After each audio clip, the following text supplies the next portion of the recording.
Good morning. Welcome to the regularly scheduled Oxnard City Council Finance and Governance Committee. It is November 12th, 2019, and we'll have the city clerk take the roll, please. Member Basua is on her way. Member Perillo?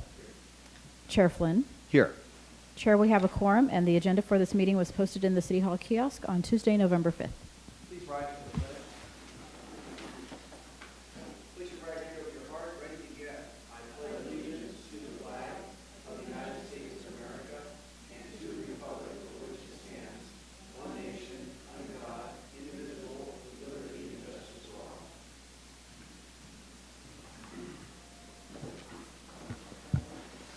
Okay, at this time, item B on the agenda are public comments on items not on the agenda, and we have one speaker, Jim Lavery, please. Okay, good morning all. I just want to talk about the press release that went out that had to do with the S&P ratings that was posted on the Nextdoor app. Now, I thought that was pretty off-putting to me because when you read the press release, it was pretty glowing in its praise of the city and its financial stewardship and its management. But when you read the report itself, it was a whole nother story. It was a very mixed bag. So let's talk about what the report actually did. It didn't change a thing. It affirmed the city's A rating. It didn't change the city's A rating. So nothing changed there. It just changed the outlook by a very small margin from stable to positive, which is good. It's a good overall good thing to have. And then, ironically but curiously, it talked about the ratings of the bond issue you just did were lower than the actual rating that the city overall had. The two bond issues the city just issued. They were A minus, not A. So that was kind of interesting. But let's look. On page 3 of the report actually goes through what happened. It says adequate economy, weak management, adequate budgetary performance, strong budgetary flexibility, very strong liquidity, weak debt and continued liability position. So it's a mixed bag, and that wasn't reflected in that part. This reminded me of those other regimes when they used to issue press releases for any little thing that happened to the city. There would be this glowing praise, and you lose credibility when you do that. Just stick to the facts that are in the report, good or bad. Don't overpraise things. And another thing that the report said that was kind of interesting to me was it's pretty said the pension costs were not a big deal in the city. They're kind of under control. It did not make the case at all for any sort of sales tax increase. That's one thing I took from this. You cannot get this from this document. Thank you. Thank you very much. And with no further speaker cards for the public comments on items not on the agenda, item B, we'll now go to the consent calendar, item C, under the City Clerk's Department, and that's the approval of the minutes. What's the desire of the committee? And I'll second. And the voting machine? It's not on. Not on. All in favor? Aye. All opposed? So that passes unanimously. And item D now reports the basis of our meeting.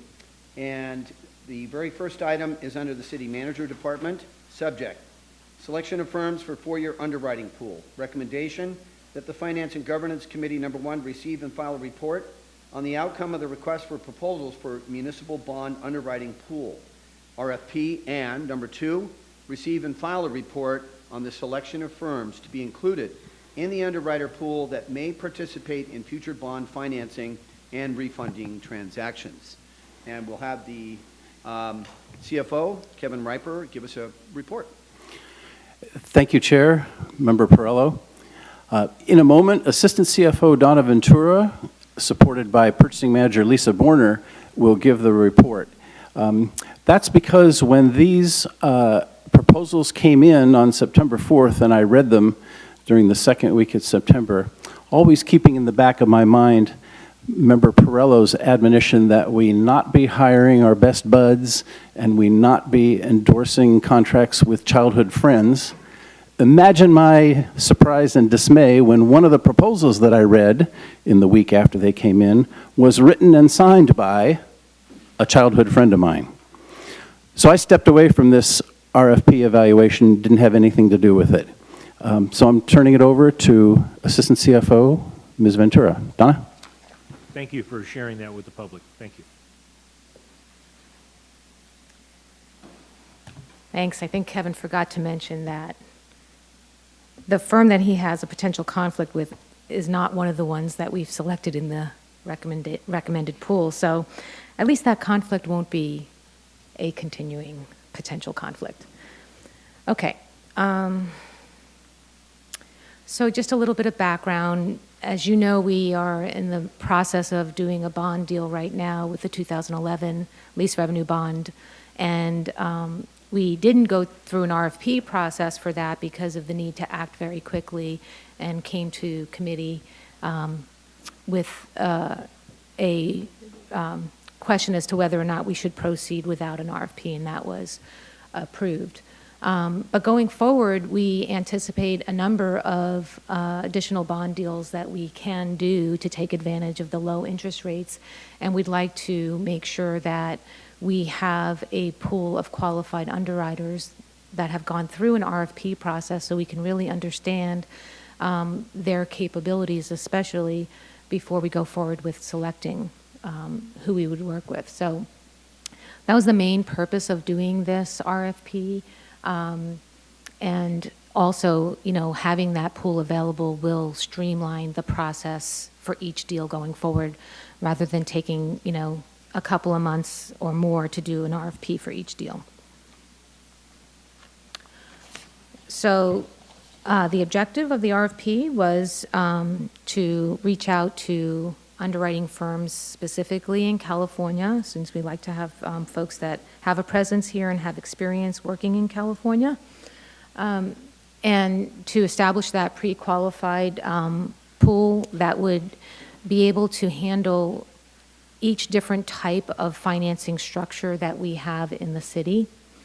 And then also be able to really generate some ideas from this pool of underwriters. By going through a proposal process, they come forward with different ideas that the city could consider.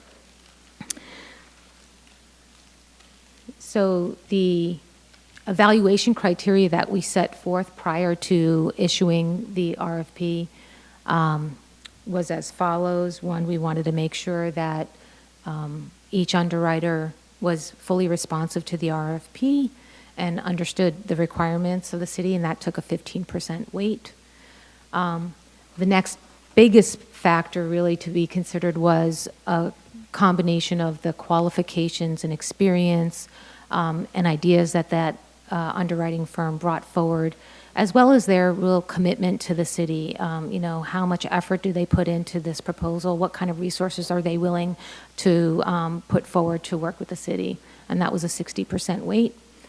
And then the final cost, as represented by indicative pricing. So again, this proposal was not going to culminate in a executed contract with each firm. So this is not firm pricing.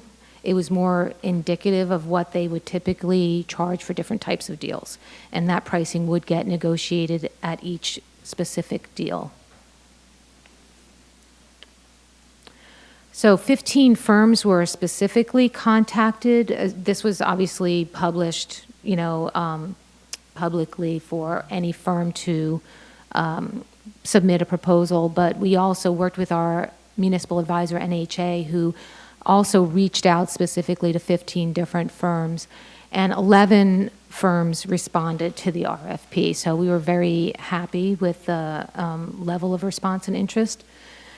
And we had NHA look at all of those proposals and provide their own sort of assessment of the strengths and weaknesses of each of the firms for each of the different, as you can see on this slide, 7 different types of financing structures that the city is contemplating having some deals with it going forward over the next few years.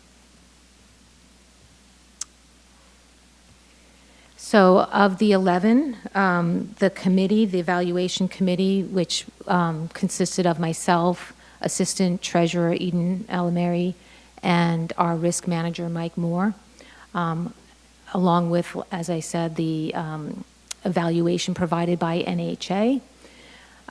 We agreed on having a pool of 7 firms. It's a little bit more than what we originally anticipated. We thought it would be more like 5, but when we looked at each individual type of financing and making sure that we had at least 2 or 3 firms for each type of financing, we ended up with these 7. So I'm out of time, so I'm going to try to finish up quickly.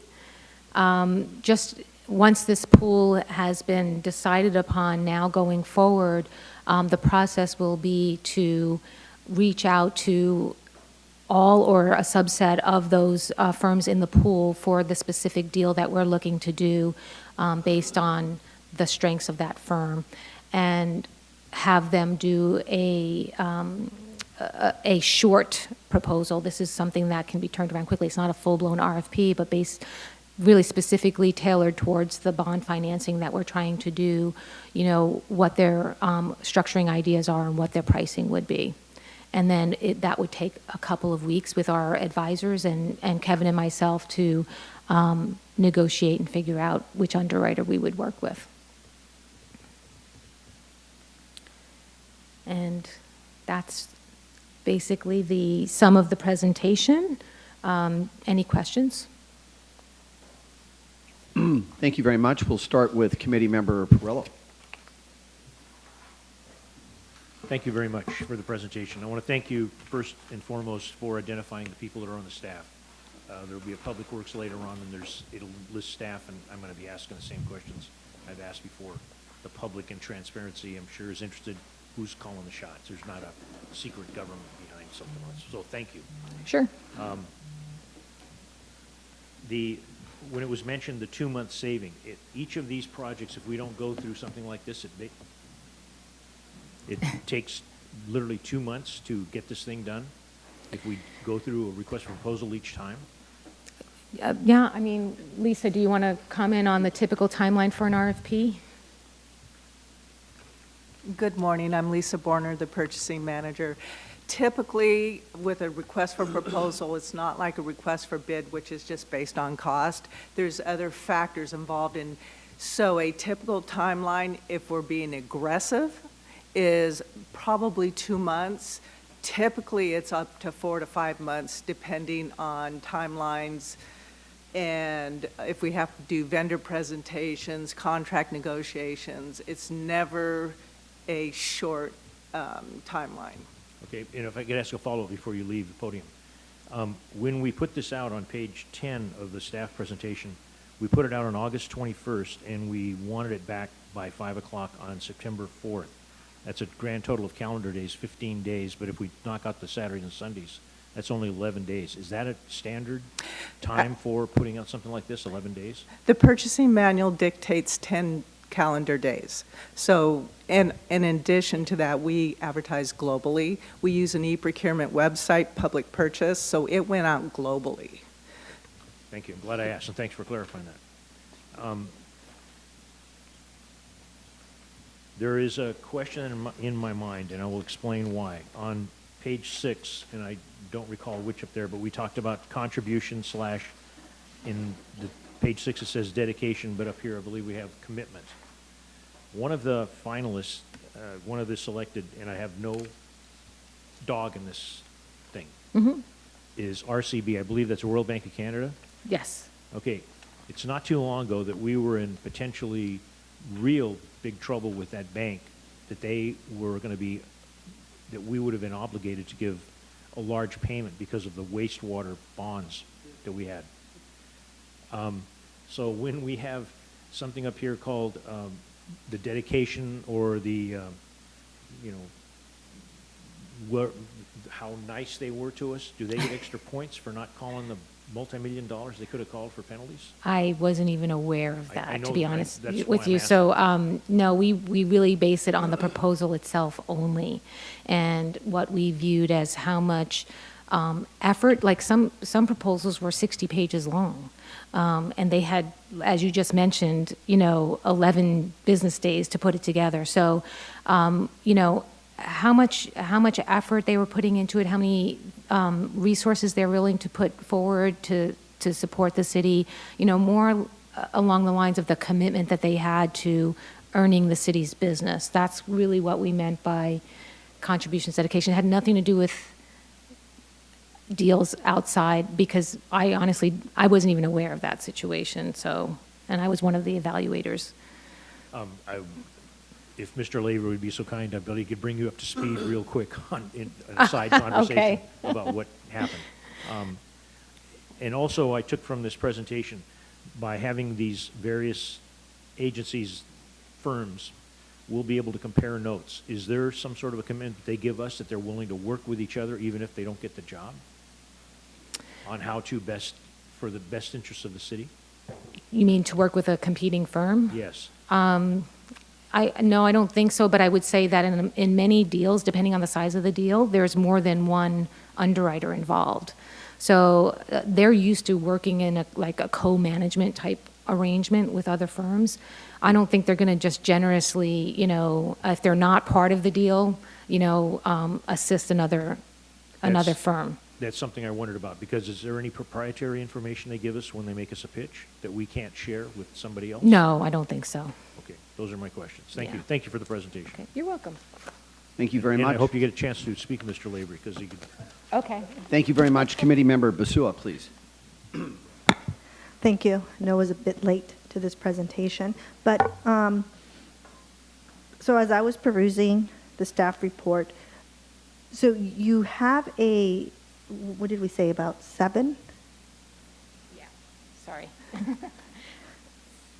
7 that you will come back to us and give us another presentation on, because there's a file, or is this? No, we're basically saying this is the pool of underwriters that we will work with going forward, and for each specific deal, we will select some or all, potentially, depending on their individual strengths for that deal, to submit a bid, basically, for that specific transaction. Okay, that was my question. Thank you. Okay, you're welcome.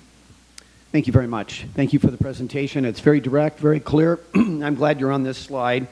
And I'd like to just make an observation. So of the 7 that were selected on the left-hand column and the 4 that were not selected, it appears that of major institutions in the United States, financial institutions, in fact, the largest financial institutions, or amongst them are J.P. Morgan, Barclays, Citigroup, and Wells Fargo, and 3 out of the 4 of those larger institutions were not selected. And I'd like to go back to the criteria in which the selections were made.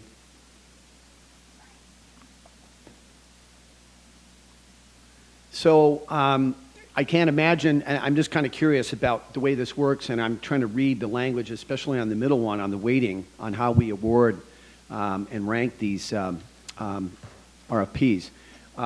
Responsiveness to RFP and understanding of city requirements.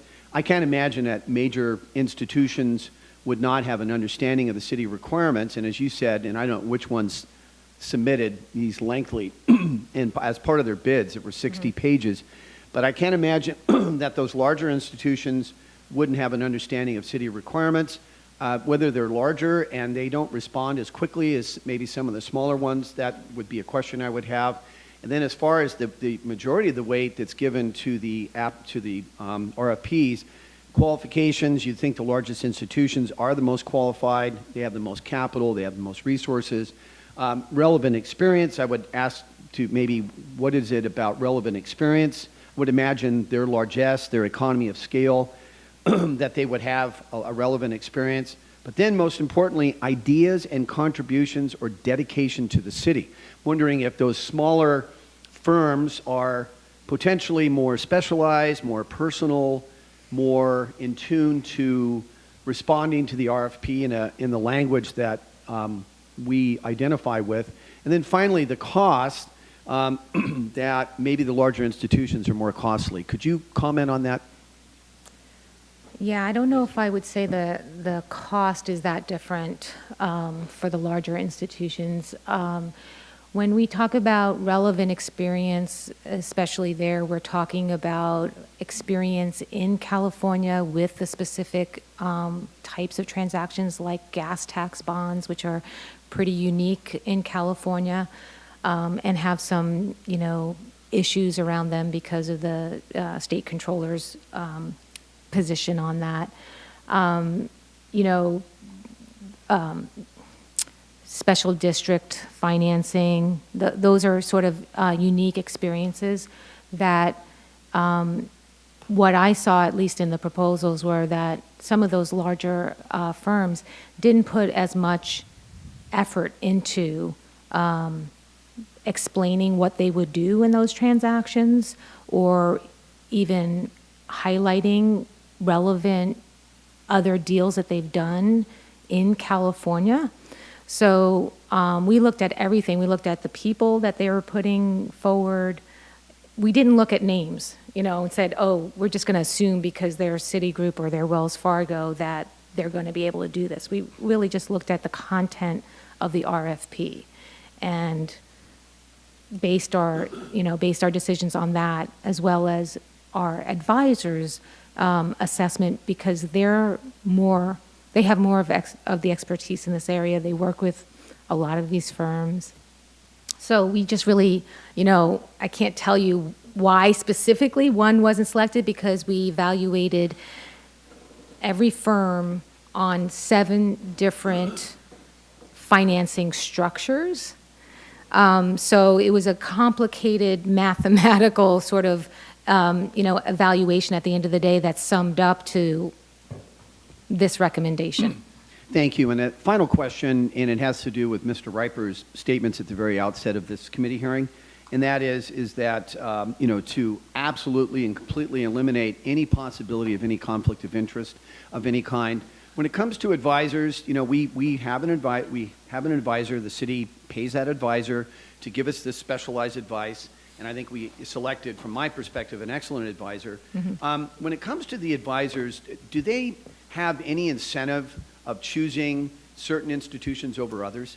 No, they absolutely do not. In fact, the whole function of the municipal advisor is to be the advocate for the municipality and represent our best interests. They don't get paid by these banks. In fact, they're working to get the city the best deal in every transaction. And the municipal advisors, would prefer not to have, the underwriters would prefer not to have a municipal advisor in the mix, quite honestly, because, they know how to, challenge them, let's just say. I see. Yeah. Last question is, could we go back to the 7 types of municipal bonds? Yes. Thanks. Forward. Here we go. So here's a great list of the, it's helpful, I think, for people and even the committee members, myself, to understand what types of bonds that we would be looking to purchase and or refinance or go out to bid for. And I'm wondering, out of all of these 7, if we had to kind of focus as a committee, what right now, if we look at refinancing and or future purchases, what's the kind of hierarchy of needs here of these 7 types of bonds? Well, some of it is dependent on when the bonds are callable so that we can refinance them. And so the top of the list there, you see we have the gas tax and the successor agency tabs. Those bonds are both callable now. So we already came to committee on the gas tax bonds just a couple weeks ago, I believe, to start moving forward with that transaction. The successor agency bonds, we're on hold because we haven't spent all the proceeds from those bonds going back to 2008. So that complicates our, ability to refinance them. So those are at the top of the priority list. And then the lease revenue bonds are the ones we're currently doing, the 2011s, in a forward deal, because they're not callable till 2021, but we can do a forward transaction to take advantage of these low interest rates and lock it in today and be able to, help fund the ERP. So those are the highest priorities. And then I think utility, as we go through their capital needs. There may be an opportunity to issue new bonds for, I want to say it's water that's looking at that. So, but that's not an immediate, like, it's not going to happen in the next 6 months. The gas tax bonds will be the next deal, for sure. And that will free up, that money will only be available for, obviously, the road maintenance work. And last question is, to be specific about the 2011 lease, the lease revenue bonds, Yes. correct? Mhm. That's in the general fund, is that correct? Yes. Uh-huh. And could you explain exactly what those are, what they were for? So they were originally for repurchasing the land from Kasdan that was sold originally, and then Kasdan exercised their option to sell back when they decided not to develop the land. But the city didn't have the available cash to repurchase at that time. That was in 2009, I believe. So we issued a short-term note in 2009 and again in 2010, and then ultimately did the long-term financing through the 2011 bonds. Thank you very much. I appreciate that. Committee comment. Member Perrella?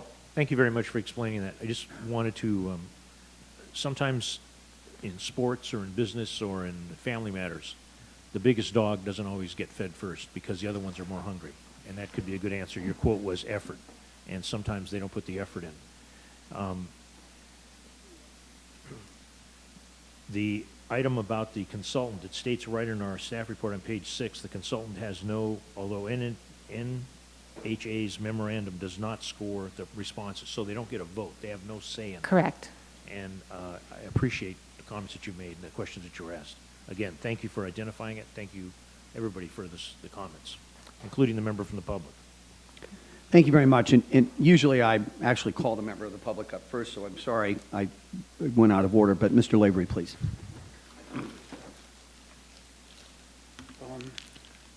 Thanks for bringing up the Kasdan thing. That's really the thing that made me come down here in the first place, not in a good way.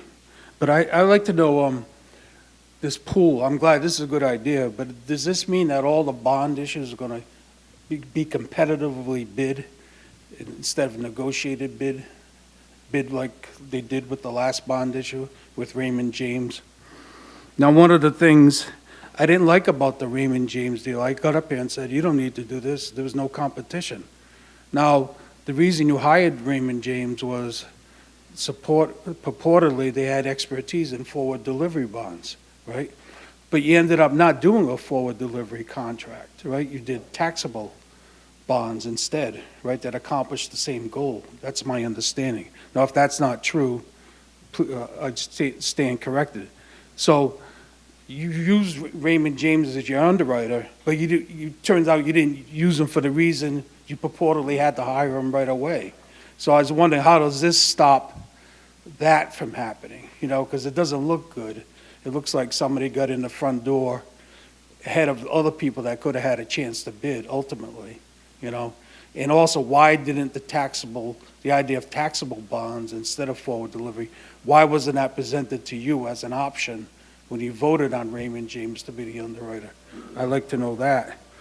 And the thing about the financial advisor, too, is that, yeah, they're good. The financial advisor is worth their weight in gold, just like a good attorney.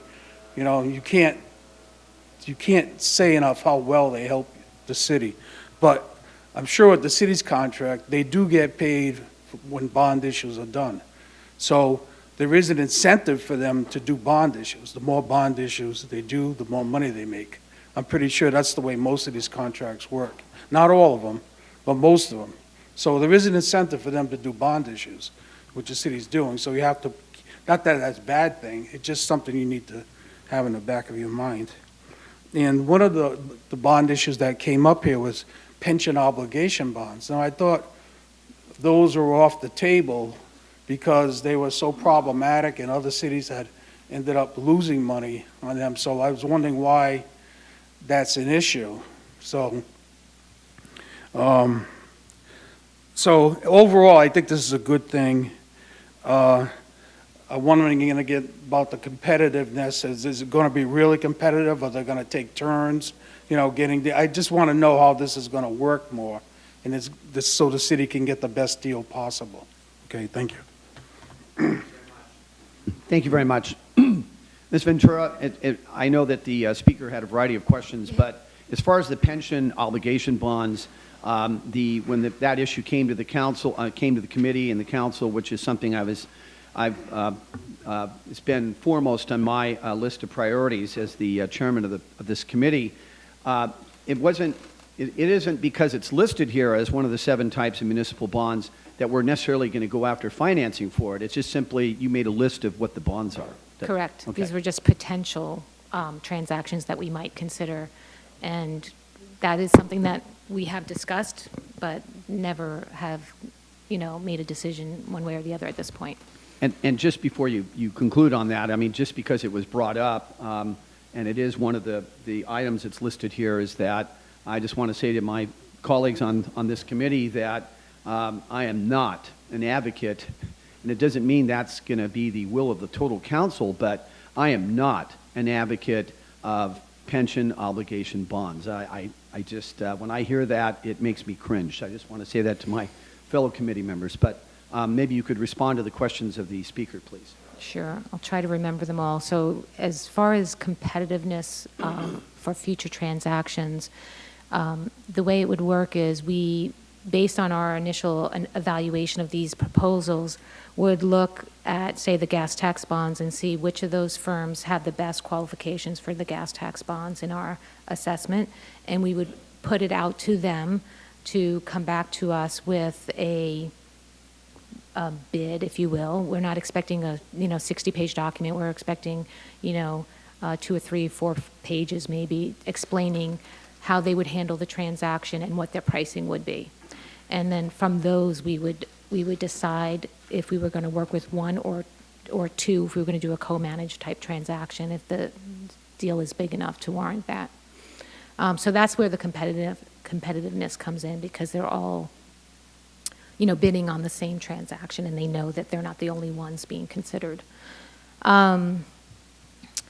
Regarding the Raymond James situation, when we planned that deal, we were expecting to do a forward delivery, tax exempt, and there's actually 2 different transactions rolled up into one in this 2011 bond refunding. There's some new money that we're taking out as a result of the lower interest rates to fund the ERP.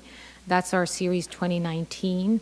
That is a taxable deal because of the rules around ERP financing. We couldn't do a long-term financing on a tax-exempt basis for an ERP.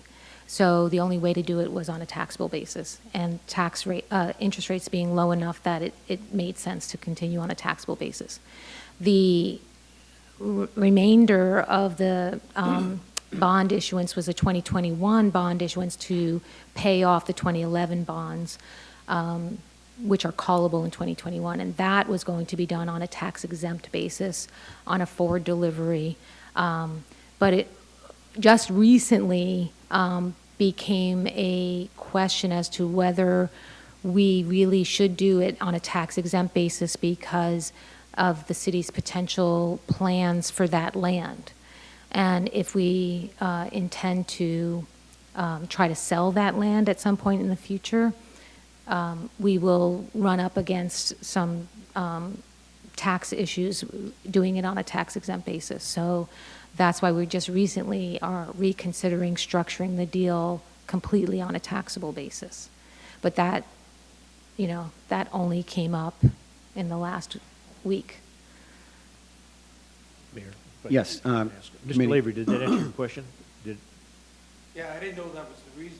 I didn't know either, but I did, that it's, okay. Yeah. And then there was another question, and I can't remember what your last question was. I'm sorry. So, Ms. Ventura, thank you for that explanation. And you were talking about the fact that going from tax exempt to taxable based on what we do with the land, and what we're talking about is the only part of that land that we still own are the fields that where the Cowboys practice. Yeah, Is we that- have, the fields are a little over 4 acres, and then there's a 10-acre empty lot that is also part Behind- of this. Behind Yeah. it, right. Yes. Where the parking has been. Yes, Yeah, for the Cowboys camp, yeah. right, Mhm. okay. So. So if- 14 acres in total of Right. land. So if any, any one of those 14 acres were potentially to be sold, then tax exempt status would not be favorable, rather tax, right, a taxable bond. Correct. Right. It's Okay. private use restrictions on tax exempt Very bond. well. Okay. Any further questions by members of the committee? All right. Yes. Mayor, just one clarification. I think Ms. Ventura touched on this, but the CFO does not have a legal conflict of interest. He took himself out of the pool, out of this selection process because he knew somebody in there, but that individual is in one of the firms that we are not selecting, and therefore, going forward on particular deals, he will be involved in those deals in selecting which of the underwriters might be involved. Thank you. Thank you very much. I appreciate that. And that concludes that item. And it just says to receive and file a report. And we'll stay posted on that. And we'll go to item 2 on the committee agenda. This is under the City Attorney Department, and the subject, Council Committee Bylaws.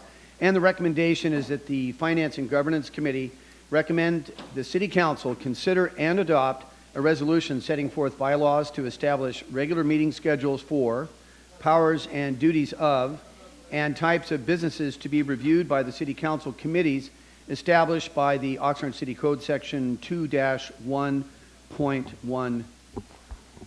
And Mr. Fisher.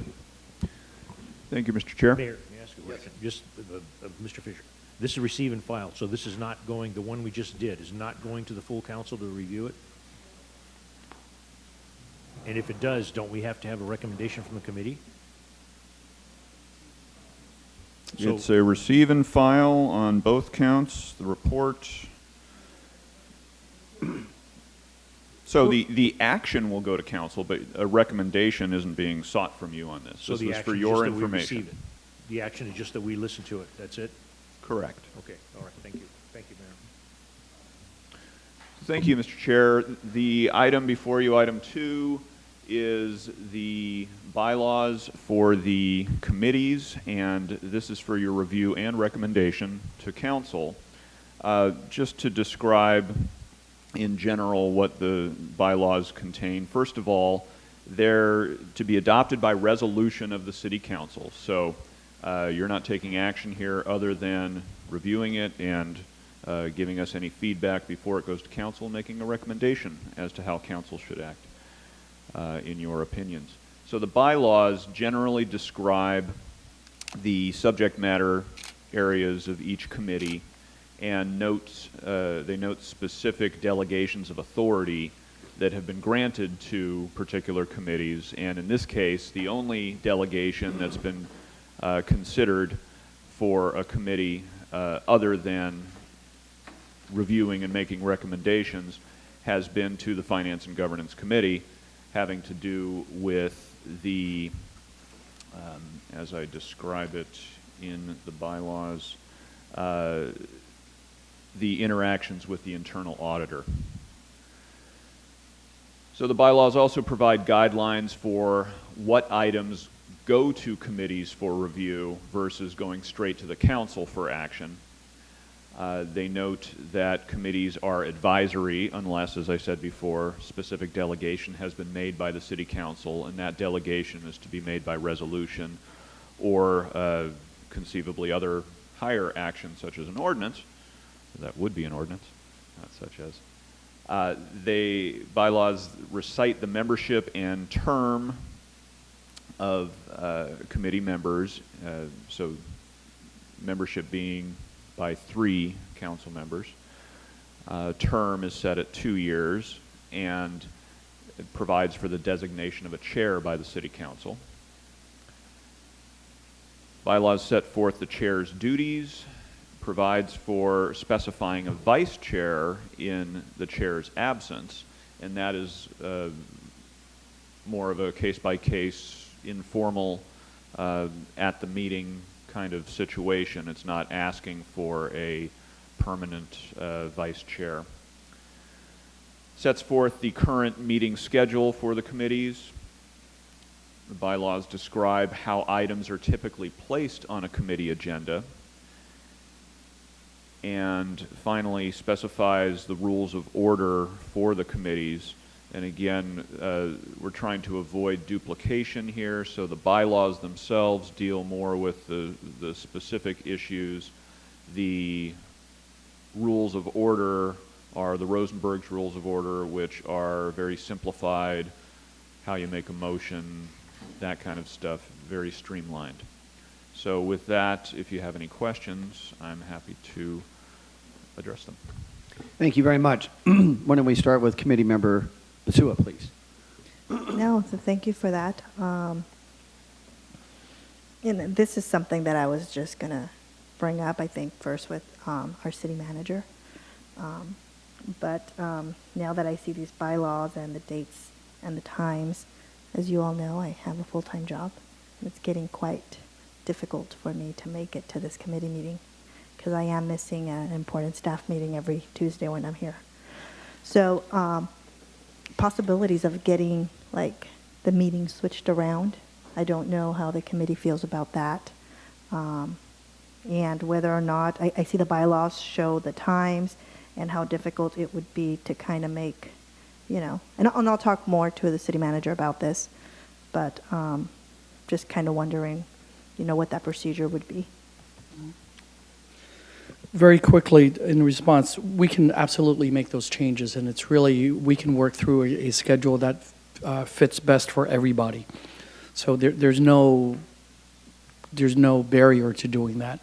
And then one other thing I'd like to point out, we put in here the term of being on the committees as 2 years, but that's really up to all of you. If you think it's better to have the full 4 years, that's really at your discretion as well. Committee Member Perillo. I appreciate the comment and to accommodate somebody who has a job and the scheduling, because you're in addition to this committee. The one comment that I would make is I didn't hear anything with respect to the recording of these meetings as we would record council meetings, but it's going to be the same thing. Do we need to put that in here, that these are documented other than minutes? It may be addressed in the Sunshine Ordinance itself. I could do a quick check on that. All right, that was my comment. Oh, and just a supplemental answer to Member Basua. So any change to the schedule or any aspect of these bylaws would just procedurally would go through the council for an amendment to this bylaws resolution. Thank you. Thank you very much. Just 2 quick comments. Excuse me. The very first thing is that in my discussions with Mr. Fisher about, you know, the bylaws, I just told him that I was really glad to, because when I was elected to the city council, there were no bylaws and rules and procedures. It was, and it's the reason why the Constitution of the United States exists, because I felt that the city council at the time and or the government was making rules that fit them and the moment at any given point. And so that's kind of giving a history of this, that it's been in the making, these bylaws, for quite some time. And when I was elected back to the council in 2010, that process began to actually have rules and procedures in bylaws. So I'm really happy that we've come to this point. The second thing I'd like to make is that sometimes the details of these, the details are very important, but I don't think they should be consuming an inordinate amount of time of either this committee or, for that matter, the city council. I think we have a good document, and we have something, it's like our own constitution of how the city council and city government operates. So I'm really happy about that, but I'm also very conscious of the fact that at times we've had members of the public read them, and then they come forward and provide that input, and that's great. But I wouldn't want that process of amending these bylaws to become so onerous and so time-consuming that we lose sight of what it is that we're here for. So with that said, I'm happy that we're concluding this. Chair Flynn, if I can just give a response to Member Perello's question. So Section 2-229 of the Oxnard City Code, subsection B, provides that every policy body, of which the committees are policy bodies, shall audio or video record every noticed regular or special meeting held in a city-owned facility, except to the extent that such facility may not be available for technical or other reasons. All recordings will be archived in digital form at a centralized location on the city's website within 72 hours of such meeting. Each recording shall be a public record, subject to inspection pursuant to the California Public Records Act. Thank you very much. And so now with that item concluded, thank you very much, Mr. Fisher, with your work. Yes. Oh, okay, I'm sorry. If I may, two things. If you want to discuss or not the term, whether it should be 2 years or different, maybe we can vet that here. And then if you will allow me some time to, in my individual meetings with council members, to revisit the schedule before we bring this to council. Because if there's an opportunity to make the change between now and council, it's a good time to do it. Very well. And I'm sorry that there is action that's required, and I support any kind of flexibility necessary to accommodate the city council members' schedule. And I would be very open as a committee member to meeting at well, within reason, of course, any time or changing the times to meet the schedules. Do we want to Sunrise. have a discussion about the 2 or 4 years? And 2 or 4 year. Want to have a discussion about that also? I don't mind the 2 or 4 year. I know that when we first started the committee meetings, not everybody was, assigned to the committee they had first chosen. I mean, if somebody wants to trade off after 2 years because they want to be a part of the finance and governance, I think that's definitely something we should allow. So if I can note, the 2-year statement is not a limit. It does not prevent a reappointment, and I think, as Member Basua just related, that probably keeping it at 2 years might give the flexibility that you might like to review it every 2 years and see if any change like that is desired. Yeah, maybe, we could, I don't know, maybe put it in the bylaws or something that after 2 years, the chair will revisit any request by any member of the council and take those into consideration. And, then we're adults, we can figure out who needs to, be shifted to another committee. Very well. And so the recommendation is that the Finance and Governance Committee recommend the City Council consider and adopt a resolution setting forth the bylaws, and it's described in the item. Do we have a motion by committee? How are we, the 2 years, does it have to be changed the way this thing is documented? That we revisit in 2 years? I can add a provision somewhere. I can review the tape that's posted within 72 hours and word that accordingly. Okay, thank you. Okay, you made the motion. So, Madam City Clerk, the motion was made by Committee Member Basua and seconded with a recommendation by Councilman Perello, by Committee Member Perello. Member Basua? Aye. Chair Flynn? Aye. Member Perello? The motion carries 3-0. Very well. The last item is future items. Any discussion about that? With no further discussion of that, this meeting is adjourned.